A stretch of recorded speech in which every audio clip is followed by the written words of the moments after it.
Vamos agora para Atos 2. Atos 2, de 1 a 13. Irmãos, nós vimos, na quarta-feira próxima passada, no capítulo 1. O capítulo 1, inclusive, nós conseguimos concluir o capítulo 1 na semana passada. Capítulo 1, nós vimos acerca da ascensão de Cristo. E ali, dois momentos muito importantes. Em primeiro lugar, a importância da doutrina da ressurreição para o cristianismo. E, em segundo lugar, a questão da entronização, que é a celebração desse momento, quando o Senhor é entronizado, voltando novamente ao céu e estando à direita do Pai no trono. Essa ascensão. Nós também vimos, e isso aí já foi na última quarta-feira mais especificamente, que aquela lacuna que estava no colégio pastoral, ela foi preenchida. Foi preenchida de uma forma inusitada, foi preenchida por uma pessoa, um discípulo, que participou com os discípulos, desde o momento do batismo de Jesus, até a sua ascensão, seu retorno, foi testemunha de tudo isso, participou com os apóstolos ali e se transformou, digamos assim, em um dos participantes do colégio de apóstolos, completando o número dos 12 apóstolos. Foi alguém chamado Matatias, em algumas Bíblias, Matias, que é o mesmo nome, todavia, no seu sentido mais diminuto, redutivo. Hoje nós vamos ver o capítulo 2. Capítulo 2 de Atos, a partir do versículo 1. Capítulo 2 de Atos, a partir do versículo 1, o texto diz o seguinte: chegando o dia de Pentecoste, estavam todos reunidos num só lugar. De repente, veio do céu um som, como de um vento muito forte, e encheu toda a casa na qual estavam assentados. E viram o que parecia línguas de fogo, que se separaram e pousaram sobre cada um deles. Todos ficaram cheios do Espírito Santo e começaram a falar noutras línguas, conforme o Espírito os capacitava. Curve sua cabeça aí por um instante. Vamos orar. Pai eterno e santo, Deus poderoso, nós colocamos diante de Ti, Senhor, esse texto, esse fragmento lido, e clamamos que o Teu Santo Espírito ilumine esse texto em nosso coração. É assim, Pai, que oramos no nome de Jesus. Amém, amém. Irmãos, esse é um dos textos mais fantásticos do Novo Testamento, um dos eventos mais significativos, mas também um dos textos mais polêmicos. E eu gostaria de ter muito cuidado naquilo que vou estar falando, e que os irmãos também tivessem muito cuidado, muita atenção, para que não tivéssemos nenhum problema de interpretação de visão no que tange a esse texto. Vamos ao texto. O texto diz: chegando o dia de Pentecoste. Irmãos, o que é Pentecoste? Penta, 50, é o 50º dia após o sábado da semana da Páscoa. Isso está no livro de Levítico, no capítulo 23, nos versículos 15 e 16. Ou seja, já era algo que fazia parte da cultura, não é algo novo, é algo que já vem dentro de um contexto e que vai receber uma releitura nesse momento. Pentecoste é uma festa, também chamada de festa das semanas, também chamada de festa da colheita, também chamada de festa das primícias, ou festa dos primeiros frutos. Nessa festa, o que é que os irmãos celebravam? Eles celebravam lá, o povo hebreu celebrava, eles celebravam justamente a colheita de cereais, os primeiros frutos da colheita. Era uma festa da colheita. E o que é interessante é que é justamente nesse momento, no momento de festa da colheita, que o Espírito Santo se manifesta, apontando a partir dali o seu ministério de uma forma mais plena e mais profunda. É como se ele estivesse fazendo uma colheita, não é? Maior e mais profunda a partir desse momento. É uma festa de primícia. Muita gente estava em Israel nesse momento.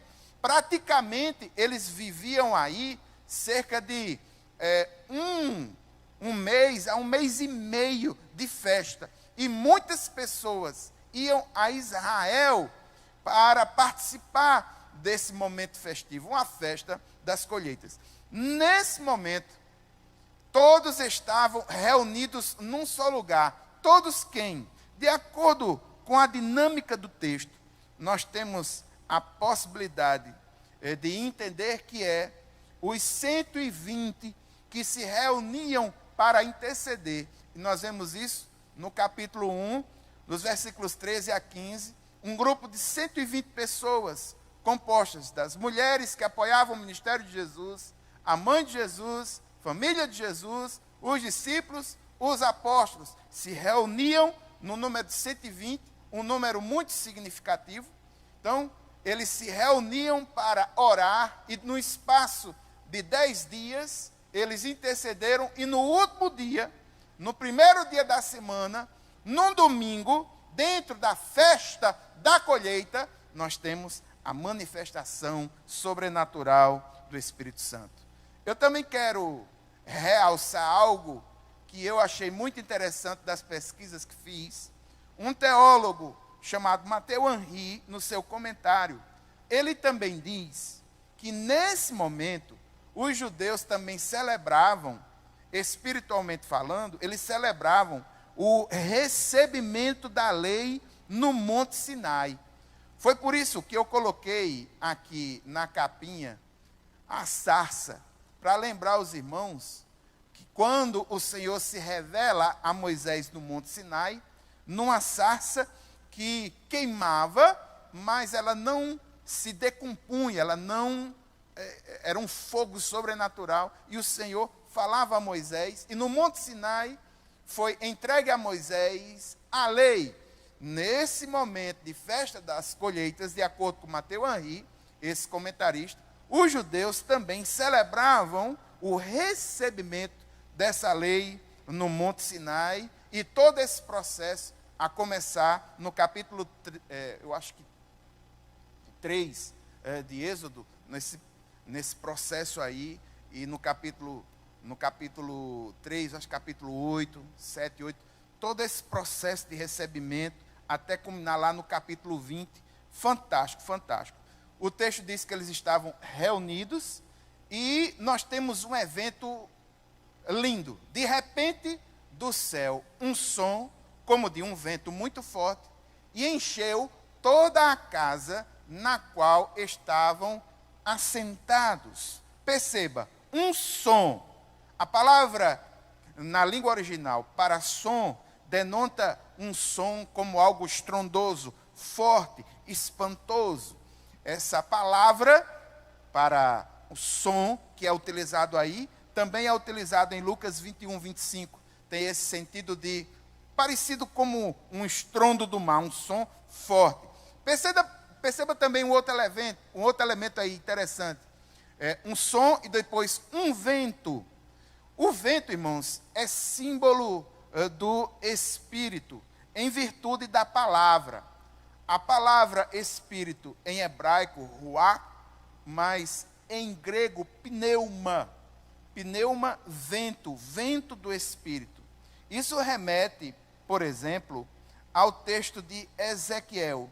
Ezequiel, no capítulo 37, no versículo 9, quando fala sobre o Espírito Santo, o Espírito do Senhor, o texto diz: a seguir ele me disse, profetize ao Espírito, profetize, filho do homem, e diga-lhe, assim diz o soberano, o Senhor, venha desde os 4 ventos ó Espírito, e sopre dentro desses mortos para que vivam.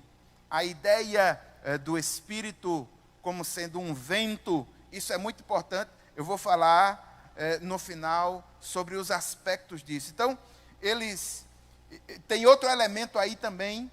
Você tem um elemento auditivo, o som. Você tem um elemento perceptível, o vento. E você tem um elemento de visão. Eles viram línguas como línguas de fogo, que se separaram e pousava sobre cada um deles.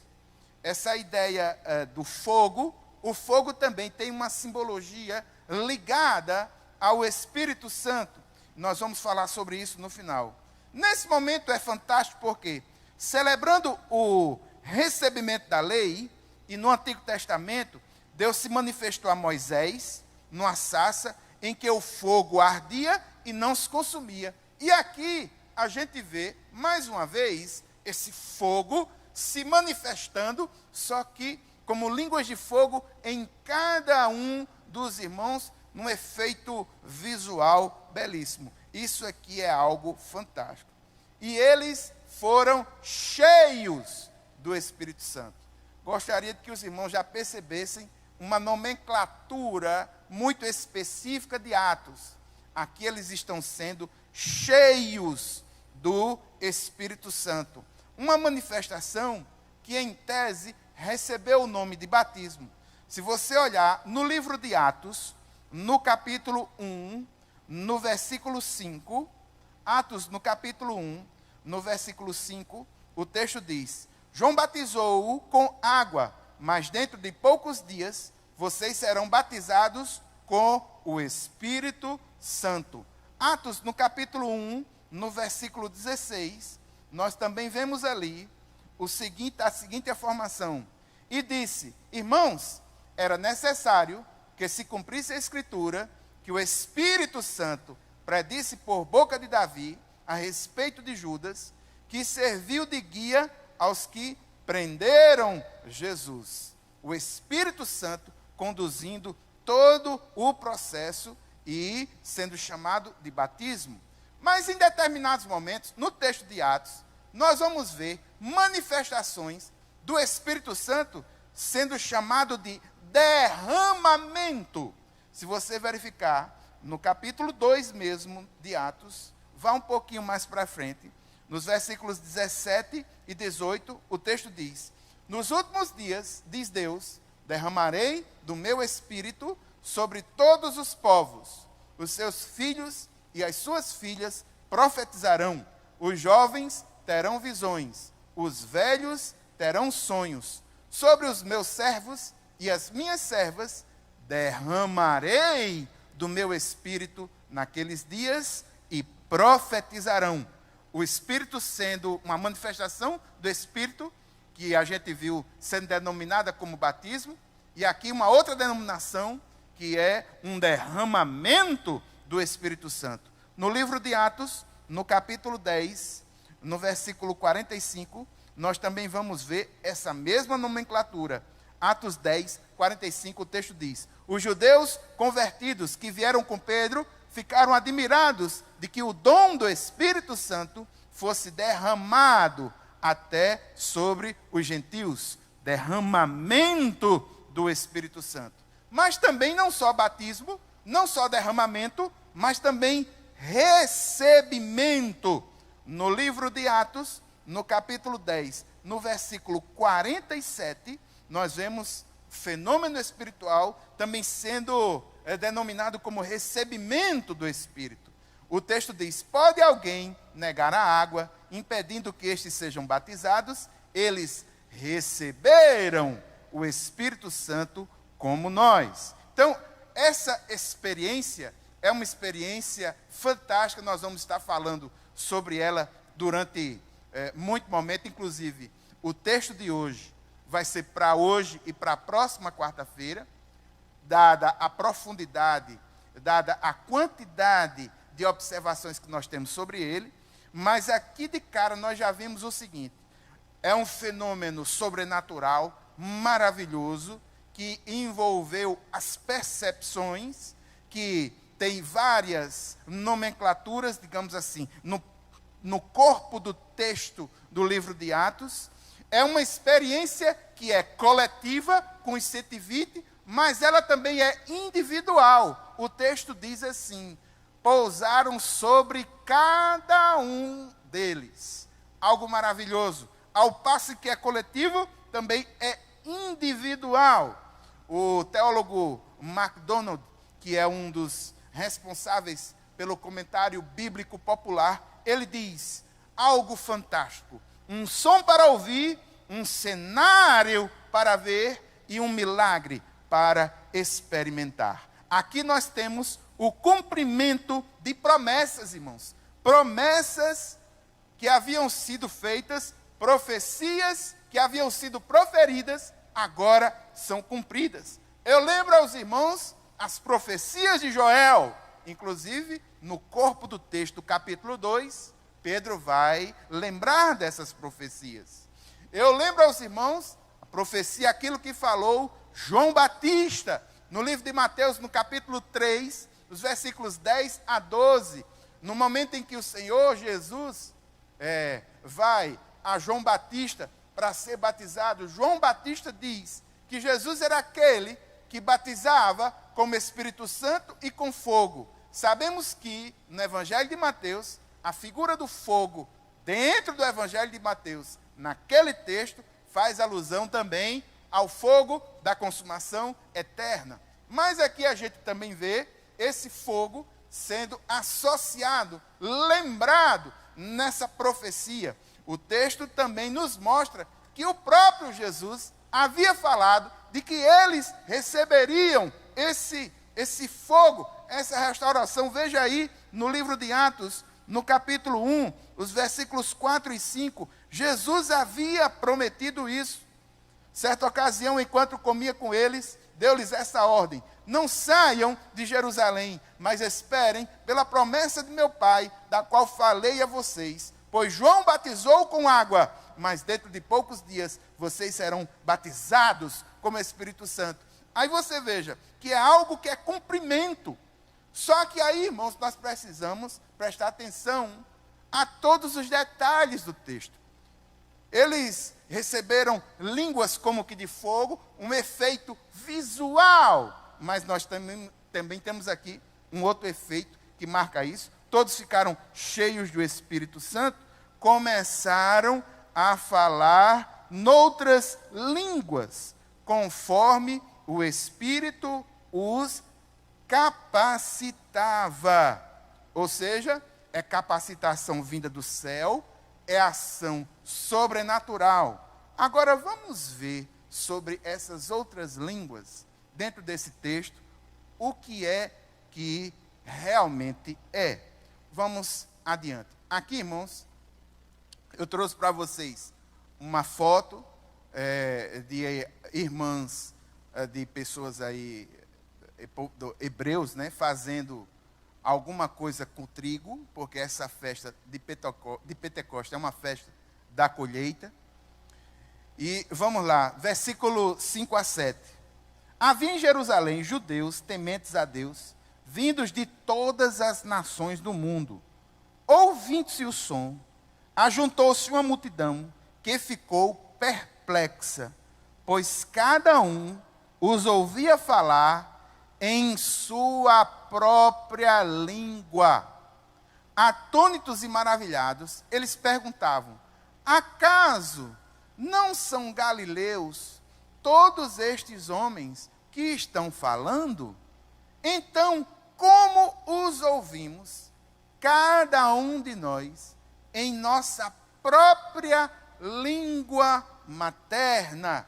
Perceba aí, irmãos, algo muito forte. Em primeiro lugar, o texto, quando diz: havia em Jerusalém, o sentido de haver aí, na língua original, inclusive, é possível que muitas Bíblias, ou algum irmão que está acompanhando na sua Bíblia, veja aí, residia, é porque o verbo tem esse sentido também de residir.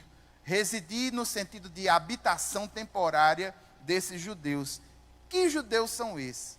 Judeus que são tementes a Deus, vindos de todas as nações do mundo, chamado os judeus da dispersão. E quando diz todas as nações do mundo, são todas as nações do mundo antigo. Nesse momento, as nações, inclusive do mundo antigo, vão ser relatadas no corpo do próprio texto. Irmãos, o povo judeu é um povo que já se dispersou muitas vezes. E existem judeus que, entre aspas, digamos assim, têm uma dupla nacionalidade, sendo que a nacionalidade judia, hebreia, ela é preeminente. Mas existem judeus em outros países. Quero lembrar os irmãos, por exemplo, que os judeus já foram subjugados pelos assírios, foram subjugados pelos babilônios, foram subjugados pelos persas, agora estão sob domínio romano. Ou seja, muitos desses judeus foram levados de sua terra local, da sua nação, para muitos desses lugares, além do que existem muitos judeus que são judeus de sangue, mas que nasceram não na Palestina, nasceram em outras nações. Esses judeus tementes a Deus, e o texto ainda vai acrescentar, muitos prosélitos, que seriam judeus que não de nacionalidade, mas pessoas gentias que passaram para o judaísmo. Muitas dessas pessoas de nações distintas estavam visitando Jerusalém por causa da festa da colheita. Ouvindo isso, ficaram perplexos. Eles falam na sua própria língua. Quando a manifestação do Espírito é dada àquele grupo, e aquele grupo começa a falar, as línguas são línguas dessas nações. E esses judeus que vinham de outras nações, que conheciam a sua língua mãe, no caso, conhecia o aramaico, também reconheceram línguas das nações de onde eles vieram. E eles ficaram perplexos.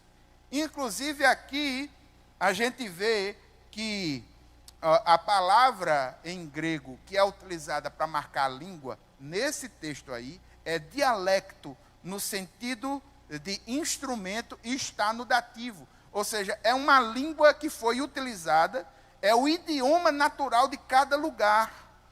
O Espírito Santo deu uma habilidade sobrenatural para falar em línguas reconhecíveis. Só que o grande milagre aí é que quem está falando não havia aprendido isso. São línguas que não foram aprendidas, mas que estão sendo faladas. São línguas reconhecíveis. E aqui no versículo 7, quando diz assim: acaso não são galileus todos esses homens que estão falando? Aqui nós vemos um tom preconceituoso. E o Dr. Roberto Gundry nos mostra, no Panorama do Novo Testamento, no seu livro, que havia uma espécie de preconceito entre os judeus que moravam no norte da Palestina, chamado de galileus, e aqueles que moravam no sul da Palestina, na Judéia. Os sulistas da Judéia consideravam os nortistas da Galileia quase como gentios. Eles viam com desdém os galileus. E aqui eles estão dizendo: olha, não são galileus? Como é que eles podem falar? Como é que eles teriam essa capacidade?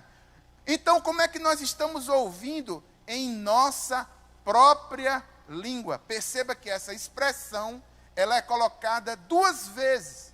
Ela é colocada no versículo 6, ouvia falar em sua própria língua. E no versículo 7, em nossa própria língua. É enfático, o texto é enfático. Aí quais são as nações? Todas as nações que compunham o mundo antigo. Partos, medos e elamitas, habitantes da Mesopotâmia, Judéia e Capadócia, do Ponto e da província da Ásia, Frígia e Panfilha, Egito e das partes da Líbia próximas a Cirene, visitantes vindos de Roma, tanto judeus como convertidos ao judaísmo, cretenses e árabes. Nós os ouvimos declarar as maravilhas de Deus em nossa própria língua. Mais uma vez, é ressaltado que não são línguas irreconhecíveis, mas são línguas reconhecíveis. Irmãos, se você perceber no texto que eu coloquei aí para você, você vai ver que existem alguns números em cada um dos povos que foram citados nesse maravilhoso momento em que o Espírito Santo capacita as pessoas que nunca haviam falado nessas línguas a falarem das maravilhas de Deus, e essas línguas, essas maravilhas de Deus, são reconhecidas por judeus que habitavam em outros lugares que tinham um dialeto, uma língua diferente. Eu coloquei um número que marca o número de nações que estão envolvidas nesse contexto. São 15 nações importantes que compunham a quase totalidade do mundo antigo. Qual é o grande milagre que a gente vê aí, irmãos? Quando o Espírito Santo, ele vem agora exercer o seu ministério, não mais de forma pontual, como era no Antigo Testamento, mas agora de forma mais efetiva, de forma mais constante, de forma mais perene. A primeira coisa que ele faz é utilizar-se desses 120, proclamando as maravilhas de Deus em línguas que são línguas de outros povos, marcando a universalidade do reino, marcando a universalidade da pregação do Evangelho. São 15 nações, me perdoe, são 15 nações, nações do mundo antigo. Eu trouxe aqui, inclusive, um mapa, não sei se vai dar para você ver direitinho aí na sua televisão, mas ou no seu celular, é um mapa que marca todas as nações do mundo antigo, nações até muito distantes, lugares muito distantes, num raio de quase 2.500 quilômetros de distância de Jerusalém. Todo aquele composto que marcava a totalidade do mundo antigo, dominada por Roma, haviam representantes de várias áreas, de várias localidades, de vários povos, tribos, línguas, nações, ouvindo das maravilhas de Deus em sua própria língua, como um fruto da ação sobrenatural do Espírito Santo do Senhor na vida dos discípulos, dos apóstolos, dos 120 que estavam ali reunidos. Mas só que a gente vê também algo inusitado. O que é? Versículos 12 e 13. Do mesmo jeito que a gente vê o derramamento, do mesmo jeito que a gente vê como foi esse milagre, o milagre dessa proclamação, dessa capacitação, esse algo fantástico, nós temos aí o grupo daqueles que assistiam, digamos assim, de fora. Nós temos aí um grupo que nos mostra uma espécie de preconceito, logo no versículo 7 a gente viu. Esses galileus, preconceito. Versículo 12 a gente vê aí ceticismo. Versículo 12 a gente tem atônitos e perplexos. Todos perguntavam uns aos outros, o que é que significa isso? Só que tinha um outro grupo que já tinha feito uma leitura negativa acerca desse movimento. Versículo 13 diz, alguns, todavia, zombavam deles e diziam, eles beberam vinho demais. No versículo 12, ceticismo. O Espírito Santo clareou a mente dos 120, clareou a mente dos discípulos, capacitou os discípulos a falarem em línguas que eles não haviam sido treinados, e eles estão, de uma forma sobrenatural, proclamando as maravilhas do Senhor, e essas maravilhas sendo reconhecidas de uma forma internacional, poderíamos dizer. Mas só que a mesma coisa fez com que a mente dos incrédulos, dos céticos, se tornasse um pouco cética. E no versículo 13, zombaria. Zombaria sim. Por quê? Porque confundiram a plenitude do Espírito na vida daqueles que estavam passando por essa experiência maravilhosa com o Espírito Santo. Confundiram isso daí com o enchimento de vinho, como se eles estivessem embriagados. Na língua original, inclusive, está como a ironia. Literalmente está, de vinho novo cheios estão. E o que é interessante, Pedro vai dizer, quando vai pregar, isso é a segunda parte do texto no capítulo 2, mas logo de cara a gente vê que não era colheita de vinho que eles estavam passando, era colheita de cereais, de trigo. E esse tom que é utilizado no versículo 13 é um tom jocoso, um tom de zombaria.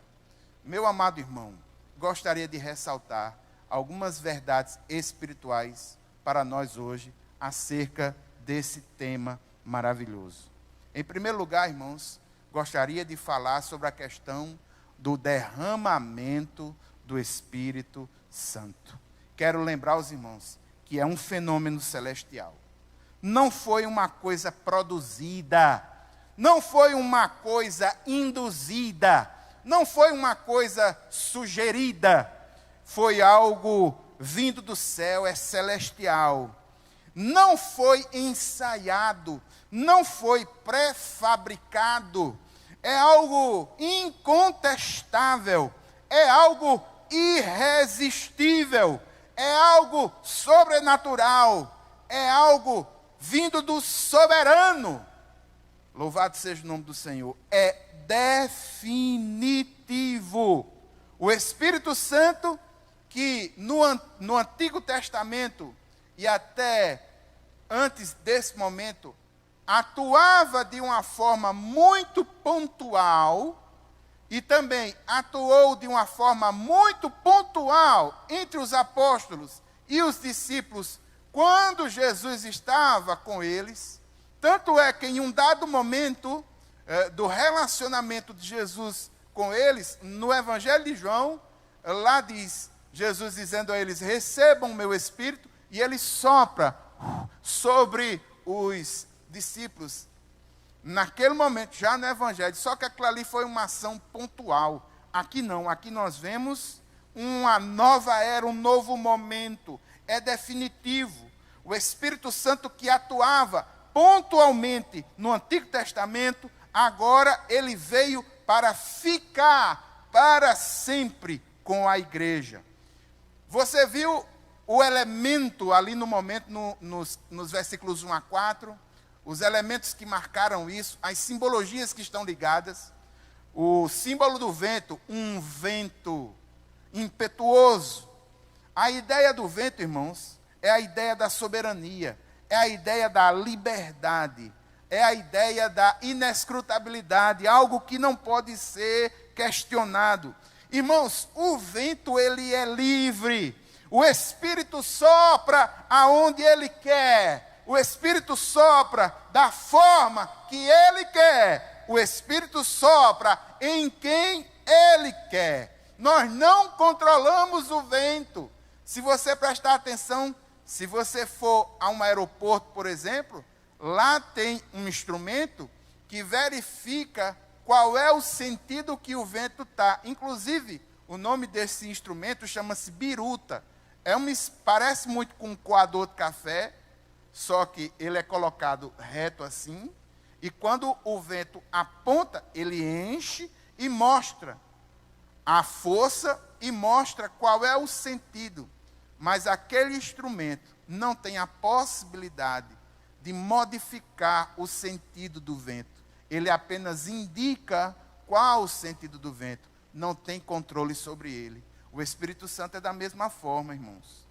Ele é Espírito de Deus, ele é Espírito, mas é pessoa, ele tem pessoalidade. Ele tem vontade. O Espírito sopra onde quer, ele sopra da forma que ele quer. E o mais interessante, ele sopra em quem ele quer. Segunda simbologia que foi utilizada ali, nos versículos 1 a 4, é a simbologia do fogo. Quero lembrar aos irmãos que o fogo como símbolo, a ideia do fogo é o fogo que ilumina, é o fogo que purifica, é o fogo que aquece e é o fogo que alastra. Irmãos, o fogo ilumina. O Espírito Santo é aquele que ilumina as verdades no nosso ser, em nosso coração. E tem a ver com o processo da revelação, tem a ver com a palavra. Irmãos, quando nós lemos um texto bíblico, e em oração a gente percebe que aquele texto bíblico conseguiu nos mexer interiormente, isso é um processo espiritual. Esse processo espiritual chama-se iluminação. É quando os textos da palavra de Deus iluminam os escombros da nossa alma. É um processo espiritual. É por isso, irmãos, que não cabe apenas fazer a leitura da palavra de Deus de forma cognitiva, como se lê um livro qualquer. A palavra de Deus, ela precisa ser lida também no seu aspecto devocional, permitindo que essa palavra leia a nossa vida. O Espírito Santo inspirou os seus autores. O Espírito Santo conduziu processos na revelação. Ele está ligado na revelação, está ligado na inspiração e na iluminação. Não é à toa, irmãos, que a grande maioria das vezes que eu subo aqui na quarta-feira para falar sobre os textos da palavra de Deus, eu clamo para que o Espírito Santo ilumine essas verdades em nós. Por quê? Porque tem muita gente que conhece a Bíblia de ponta a ponta, mas não consegue tomar uma decisão para a sua vida. Por quê? Porque o texto está na sua cabeça, mas não vai para a sua alma. E esse processo é um processo espiritual. É por isso, irmãos, que aqui e ali nós vemos pregadores falando da palavra de Deus com todo o requinte dos detalhes, das línguas originais, disso e daquilo. Estou cansado de ver isso nos seminários, em muitos lugares, pregadores técnicos que passam a mensagem do Senhor de forma técnica, repassando informações teológicas, mas sem graça, sem vivência, sem unção.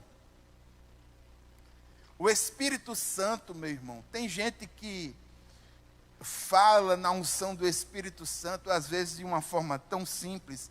Eu não estou aqui descaracterizando a necessidade de estudar a palavra, entenda.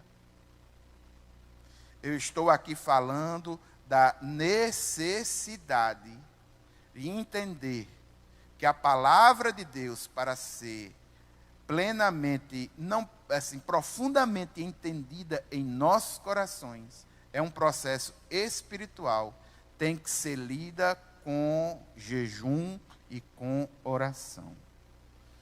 O fogo que ilumina, o fogo que purifica. O Espírito Santo é aquele que purifica as nossas vidas.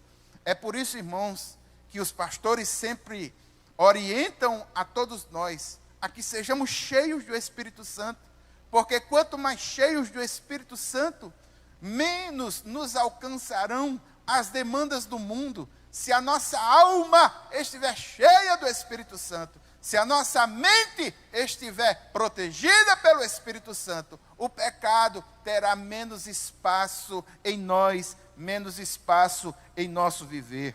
O Espírito Santo é aquele que aquece, é aquele que consola, é aquele que alastra.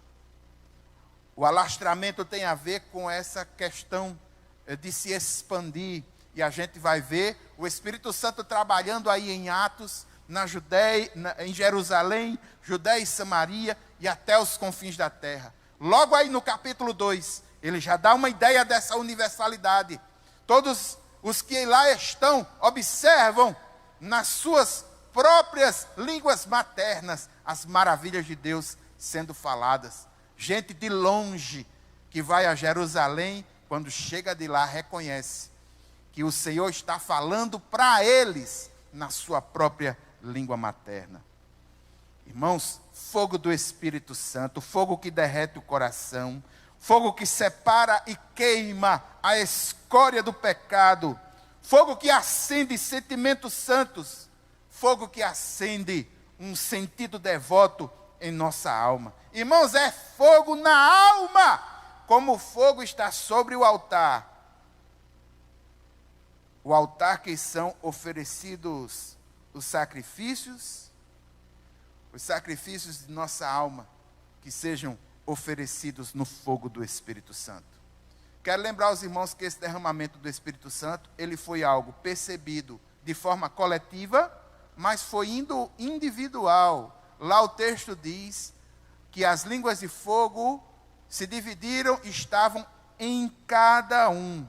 Quero lembrar os irmãos que a experiência de ser cheia do Espírito Santo é algo que nós precisamos buscar mais. Uma coisa é ser habitado pelo Espírito.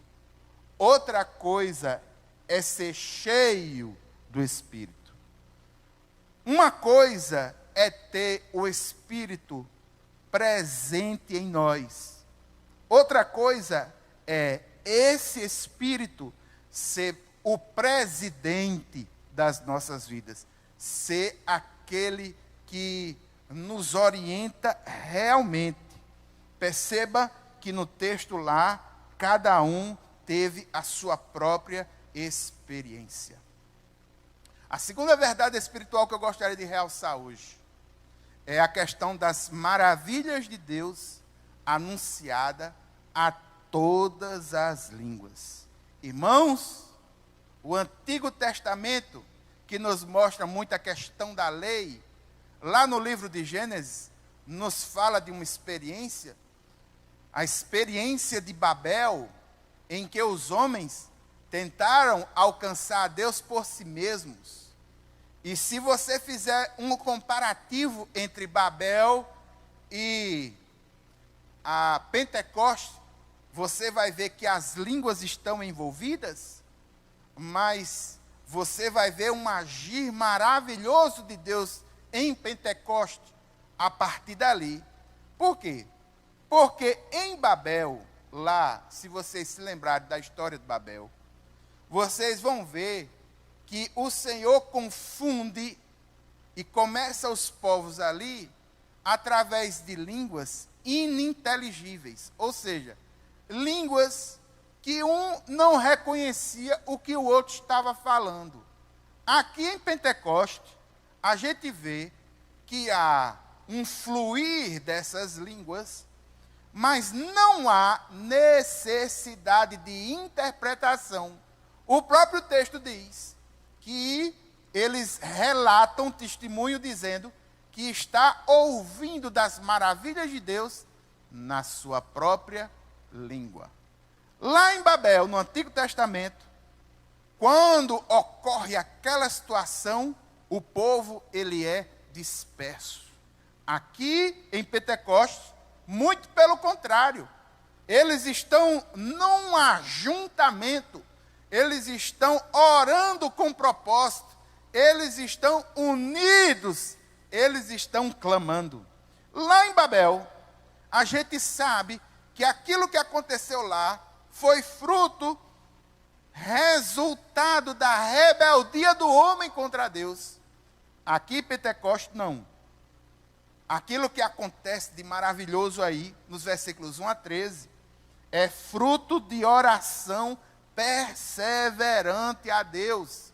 Foi por isso, irmãos, que já no capítulo 1, tomando como exemplo a igreja primitiva, eu falei já na quarta-feira próxima passada, da importância da oração em nossas vidas.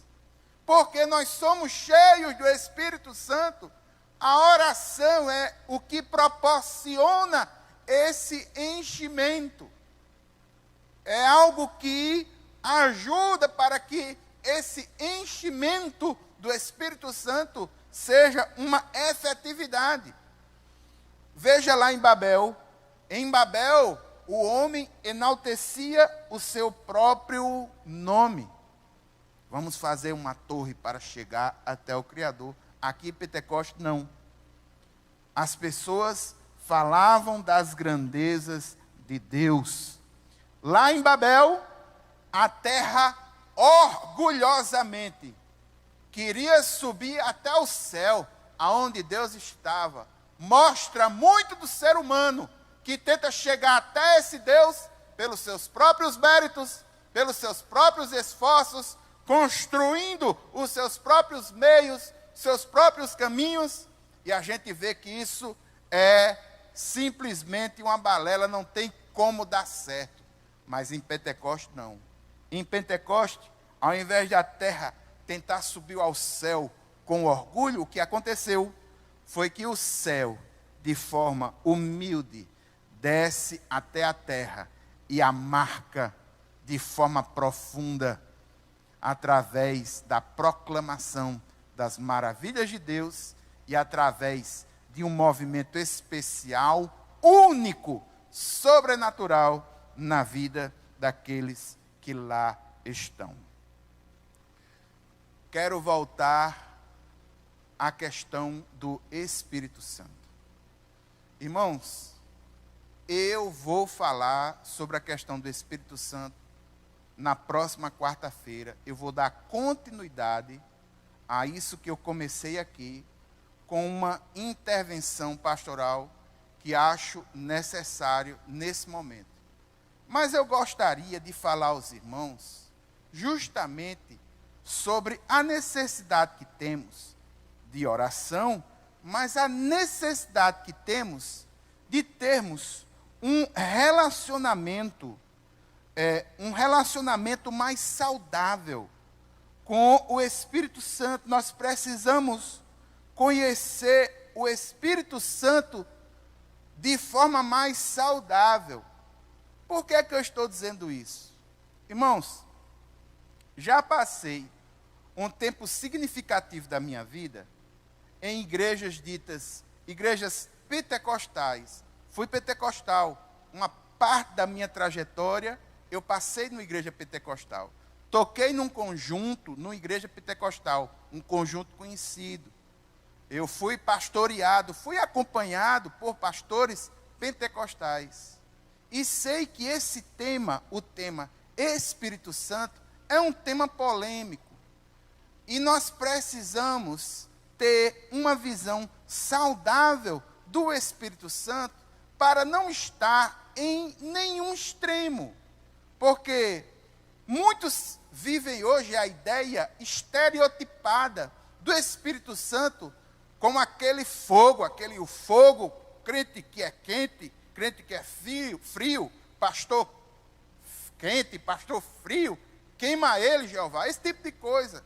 A gente vê muitas pessoas tendo uma visão equivocada, uma visão despersonalizada do Espírito Santo.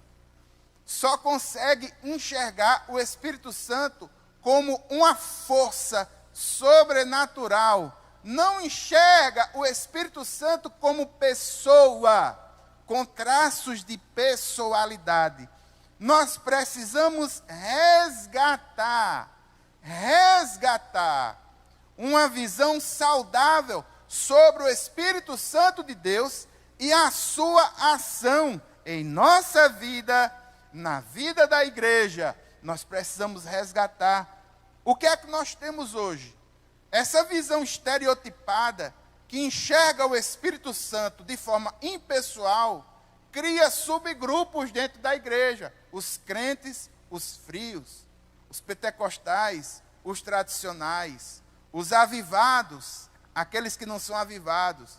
Isso é segregativo. E não é a ação do Espírito Santo a segregação. O Espírito Santo é um espírito de verdade, de vida, de união. Nós precisamos entender isso. E eu gostaria de falar mais propriamente sobre isso na próxima quarta-feira. Quero indicar aos irmãos um livro muito interessante, da editora Mundo Cristão.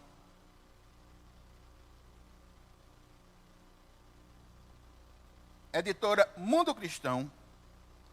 O título do livro é O Deus Esquecido. Fala sobre o Espírito Santo. O subtítulo do livro é Revertendo Nossa Trágica Negligência para com o Espírito Santo.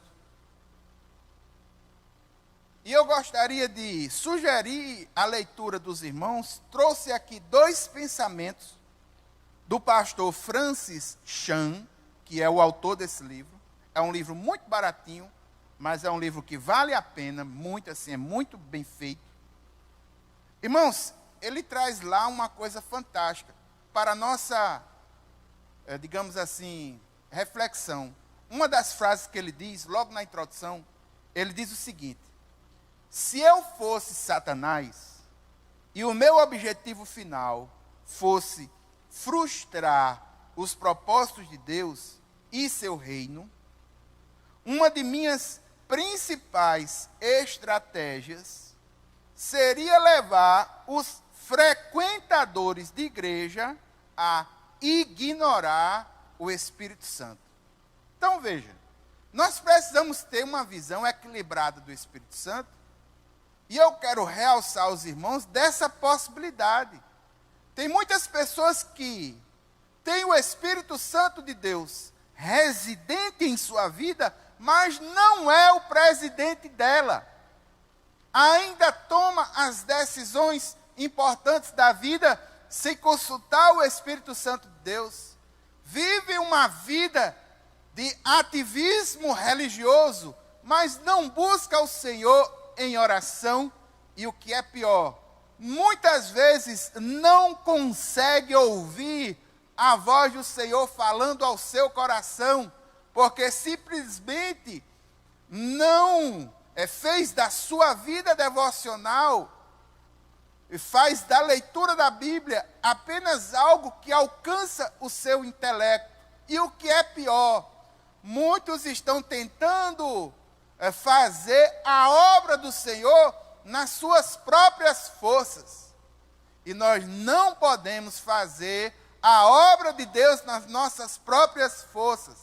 João, no capítulo 15, no versículo 5, lá nos orienta a que nós precisamos estar ligados na videira verdadeira para sermos mais produtivos. Outra frase do irmão Francis Chan, que eu achei interessante. O texto diz assim, Jack Chan é do filme, né? E a gente tem que ter cuidado. Esse negócio de filme é muito complicado. Eu não gosto muito de falar assim, ilustração de filme. Uma vez eu vi um pastor dizendo, de uma experiência que ele teve, que ele usou um exemplo do filme da Frozen para falar aos adolescentes. Aí os adolescentes gostaram, porque eles conheciam o filme da Frozen, e o pastor foi e falou, utilizando alguns aspectos desse filme e fazendo alguns ensinamentos da palavra, utilizando esse filme. Aí quando foi no final da mensagem, teve um adolescente que chegou e disse, pastor, foi muito bacana o senhor ter falado aí sobre a Frozen. Quando for no próximo sábado, fale sobre Velozes e Furiosos, aí fica difícil, né? Porque a gente está aqui para pregar sobre a palavra de Deus. Então, não é Jack Chan não, Jack Chan é do filme, aqui é Francis Chan. Aqui diz o seguinte, olha, talvez o que nos falte não seja teologia, e sim integridade teológica. Muitas pessoas possuem conhecimento, mas não têm a coragem de admitir a discrepância que existe entre as coisas que sabemos e a nossa forma de viver. De fato, o problema não é de teologia. O problema é de prática.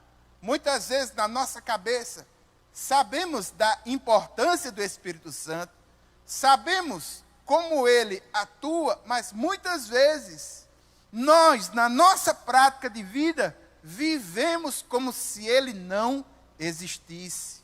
E aqui eu gostaria de falar que esse é um dos grandes problemas da igreja atualmente. Quando eu falo da igreja como um todo. Eu não estou me referindo apenas à nossa comunidade de fé, mas na igreja como um todo. Em 1 Tessalonicenses, no capítulo 5, no versículo 19, e aqui eu fiz questão de trazer várias versões desse mesmo versículo, lá diz o seguinte, na versão Almeida, Revista Corrigida: não extingais o Espírito. Na versão Almeida, Revista e Atualizada: não apagueis o Espírito.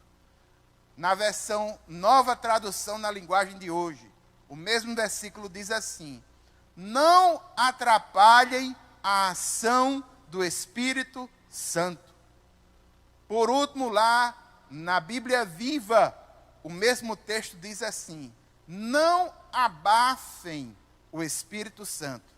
Essa expressão dá margem para termos esse tipo de raciocínio, mas a ideia principal, irmãos, é que como crentes, nós podemos entender que intimidade com Deus é conhecer a palavra de forma intelectual, de forma, digamos assim, no conhecimento cognitivo, teológico dos sistemas. Mais uma vez digo, não estou dizendo que isso seja errado.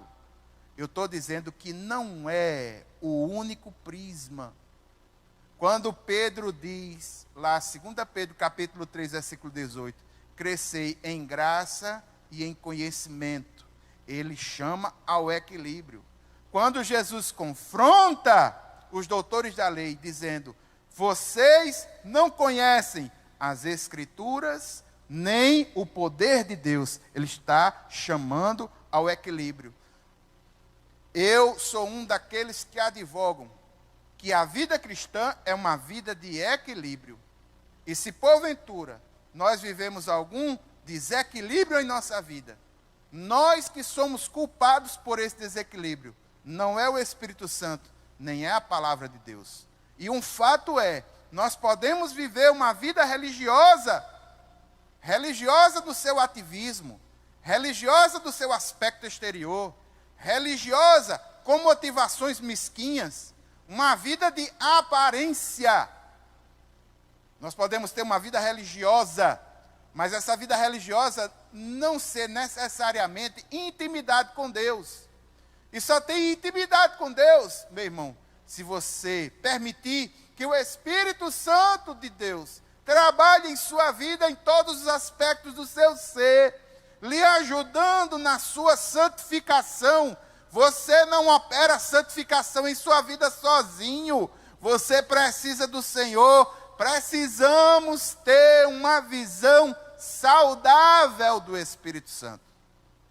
E aqui eu trago essa ideia, irmãos. 1 Tessalonicenses 5,19.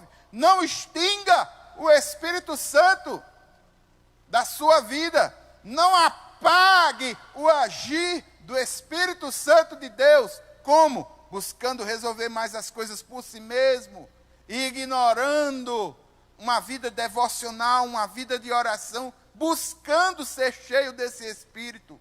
Não atrapalhe a ação do Espírito Santo de Deus. Agora também não provoque, porque tem muita gente que tenta tomar o lugar do Espírito Santo, tentando provocar um avivamento com suas próprias forças. Meu irmão, quando é avivamento de Deus, oração genuína, o sobrenatural do Senhor acontece, não vai ser eu nem você que vai impedir.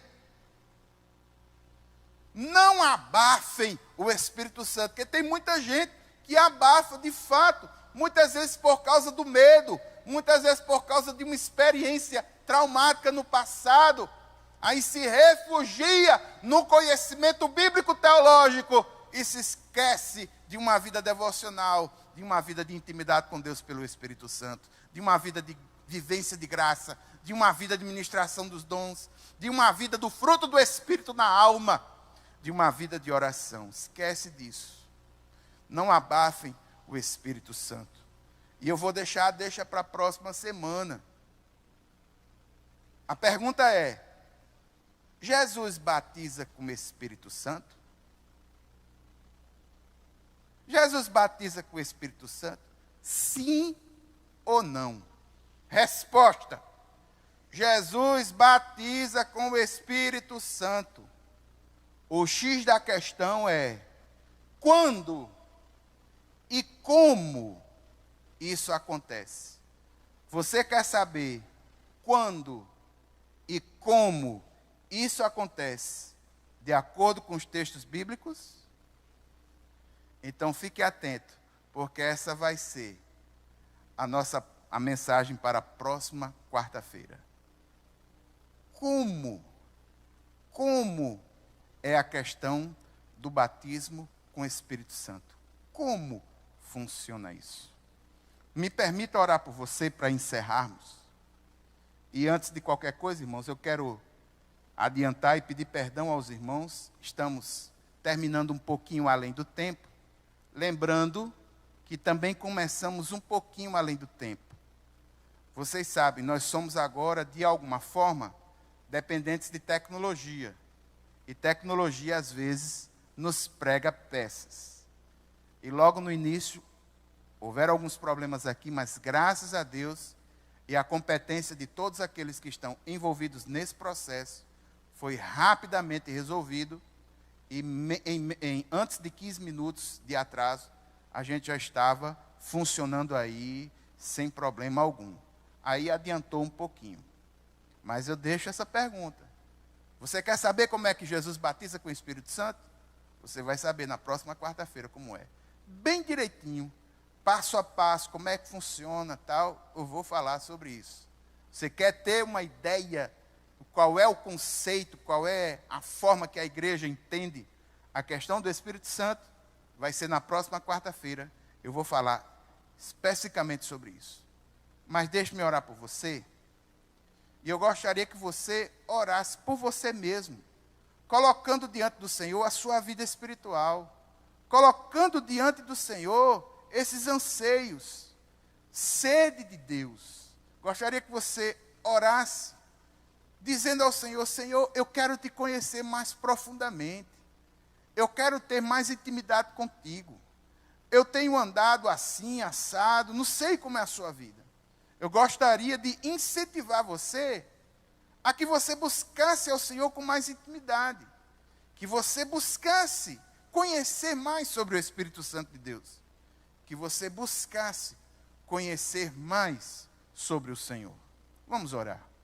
Pai eterno e santo, Deus poderoso, nós queremos nesse momento, Pai, pedir a Ti, em primeiro lugar, que o Senhor nos ajude. Nós queremos pedir que o Senhor nos ajude a que nós possamos Te conhecer com mais profundidade. Meu Deus, eu clamo para a nossa igreja, para todos nós, que o Senhor desfaça a cada um de nós, se tivermos alguma visão estereotipada e equivocada sobre o Espírito Santo. Meu Deus, meu Pai, nos ajuda a que essas visões equivocadas e estereotipadas sejam quebradas no nome de Jesus.